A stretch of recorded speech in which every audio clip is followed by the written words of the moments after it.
So a lot of our clients and new prospects or sometimes ask us, what's the property market doing right now and how can we use that to our benefit? Now, asking such a generalist question is fraught with danger. And I want to explain why, because, Australia's property market, we're a massive country.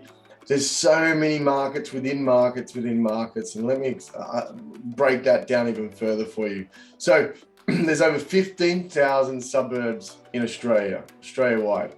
They're a massive amount of data. And what you find, and you may find this, a lot of people are area experts in their suburb because they're there, they may own their own property there, and they've got that interest in that local area. Now, that's great because they understand their area, they understand where things are great, what the good streets are and the bad streets are.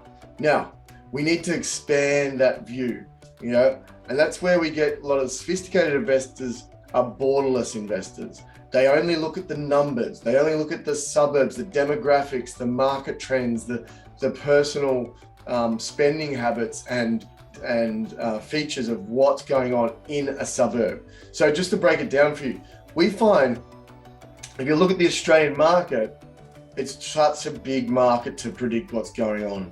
And then you look down into the states, even a state is very hard to predict. And there's some reports that we pay for, and you can see how many suburbs are booming, how many suburbs are crashing, and what is sort of neutral. And it's really an amazing indicator to show where that supply and demand is and what suburbs are really going hot right now.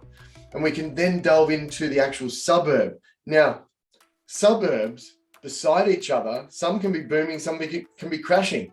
You really need to be very careful with your data and go deep dive into the ones that are booming. Why are they booming? You also look at the thing called a ripple effect. So if one suburb's booming right now and gets too expensive for people, they ripple over into the next suburb. And those things we can look at to take advantage of it. Also then, if you not only look at the suburb, then you look at the streets. And that's really key because if you've got you probably know yourself, the street next to the train station is not as good as the street 2 streets over from the train station. The street near the school, the street near, the shops, things that are quiet streets compared to major roads. There's massive differentiations about streets as well. And also the character of the street. You got to look into that as well. There could be a beautiful tree-lined street with heritage houses, and then the next street over that cut down all the trees and it's all, you just see the power lines and, you're not going to get as much money for those properties. And then lastly, even the side of the street matters, okay? Especially if you're on a hill, maybe overlooking a city or a valley, the ones up high get a beautiful view. They can be 10, 100,000 plus more than the houses in the gully, in the damp reserve on the other side of the street.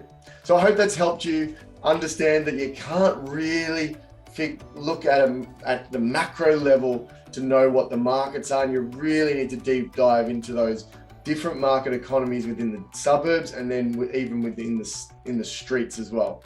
So if this resonates with you, I'd love to hear if you're trying to hunt for a property, if you're looking for something or you know somebody who is, definitely leave a comment below, reach out to us. I'm happy to help. See you later. Bye.